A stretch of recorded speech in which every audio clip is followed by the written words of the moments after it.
Yo, what's up? What's up, Walz? Rantz. Game time to get set up here, chilling. So it's tonight. I see on my rant yesterday. I said tomorrow, but it posted today because YouTube takes forever to upload. But today will be tomorrow or probably Friday. But whatever. Today, when I'm doing this is game day. Whatever my rants come out or whatever. More important to me is that it's game time in about 2 hours, less 2 hours. I'm pumped. Whew, very, very excited, man. It's like, I don't know, there's not many times a year that I get this excited. Well, every Sunday and Thursday and Saturday when later on in the season and playoffs. But you know what I mean, like just love it. So yesterday my AFC preview, obviously I talked about the Dallas and Giants game yesterday. So I'm just going to talk about the NFC a little bit today, things to watch for, things that bother me, things that I'm pumped about. So let's go through division by division, which I don't know why I didn't do yesterday. It seems a little more practical way to go about it. So start with the NFC East, which the game was about tonight. Talked about Dallas, talked about the Giants yesterday. So go to the other two teams. The big story, probably one of the bigger stories this year is what's going to happen with the Eagles. First, I'm sweating, by the way, buckets. First, Mike Vick. Okay, is he going to stay healthy the whole year? Like, the guy made this new Kevlar vest, apparently some high-tech stuff. The guy guaranteed, the maker guaranteed he wouldn't get injured, which is tough to say. But, I mean, Mike Vick's got to understand, like, it's one thing not to be able to slide.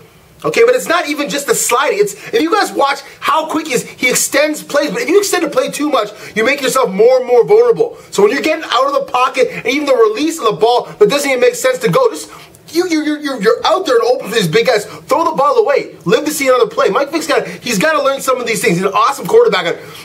The team's not going anywhere. We saw Foles in the preseason, who's nice, but I don't know if they're going to the Super Bowl with Foles as their starting quarterback. And that team too wicked, man. I hope Namdi and the defense has something to go this year. They got DeMeco Ryans from Houston and Shady. I'm saying it right now, and I said it before. He's a top 5 MVP candidate for sure in my head. That's why I made sure I got him on fantasy. He's the only guy I really think for sure is going to be a G. So the rest of the other team in that division, shout out to Comiskey.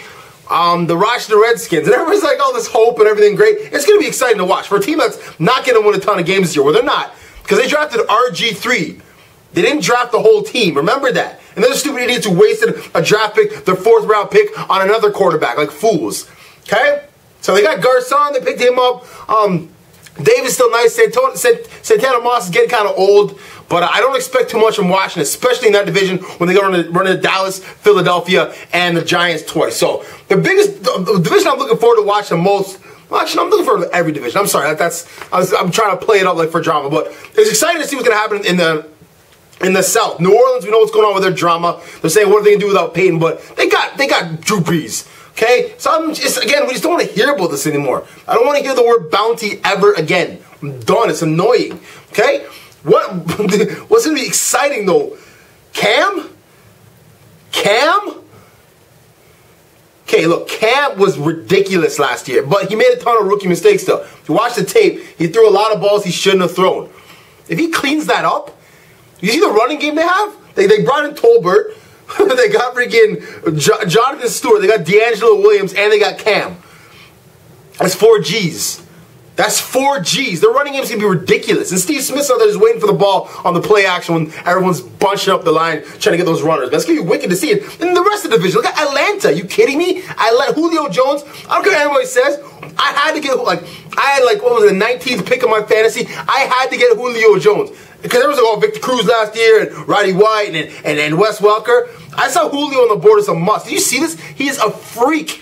I think, in my mind, there's no doubt he's going to have a better fantasy year than Roddy White. I mean, if I'm wrong, I'm wrong. Whatever. They're throwing the ball a ton. They got this new offensive coordinator, Dirk Cutter or whatever, and he throws the ball. He loves to throw the ball. So it's going to be exciting down there, man. They're really exciting in Atlanta. And then they throw the ball a lot. That's the thing. Their problem is the defense. And they're one of those teams that doesn't have that it thing. They can't get through just like they're kind of like a Dallas team. That they can be good, but when it comes time to get going, who knows? Maybe this is their year. Who knows? But and the other team in that division kind of was ridiculous last year was Tampa Bay. What the hell happened to Tampa Bay last year? They went from an 11-win team, I think, a 10-win team to like junk last year. But then they spent some money this offseason. They got freaking Vincent Jackson, Brian Carl Nix. They drafted Doug Martin, who's going to be a nice player. From what I see, he already beat out LeGarrette Blount. LeGarrette Blount was a good running back too. He beat him out. So we'll see what he does this year. It's going to be nice.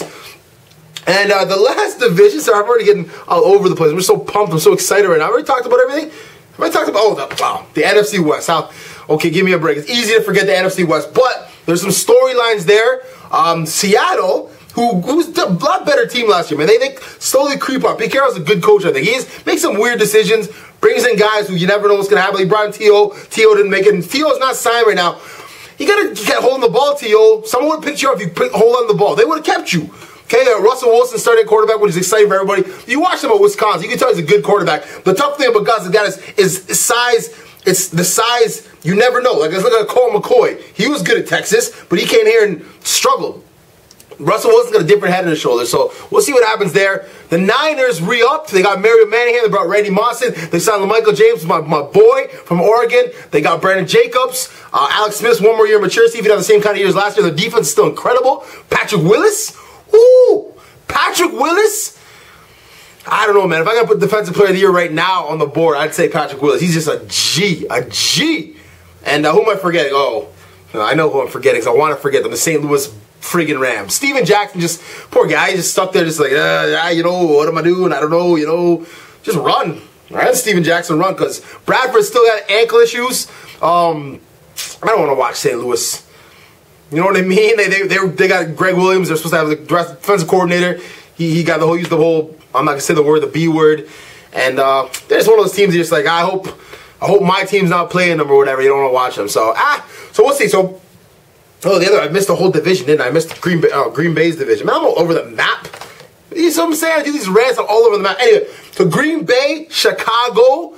Chicago re-up too. Cutler he looked good in preseason. They got Brandon Marshall. That's big. You know, that was their biggest problem. They had no weapons. Cutler's just throwing. And Cutler, if he stays disciplined, his arm is incredible. His arm is incredible. We'll see what happens there. But I don't know. I just think Green Bay is just.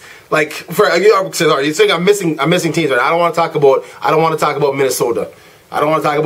Okay, Minnesota is like, they're awful. They're gonna be awful. Don't like get it twisted. They're gonna be awful. AP. I say by week 4, he's back in business. I say by week 4, around there. But like, they're not a good team. They're not a good team at all. So Green Bay, here's what it is with Green Bay. Last year, their issue was the bad defense. They keep talking about bad defense in yards allowed.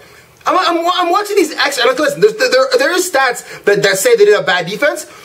But am I not mistaken? If you're scoring very quickly, does the other team not always have a chance to put up yards?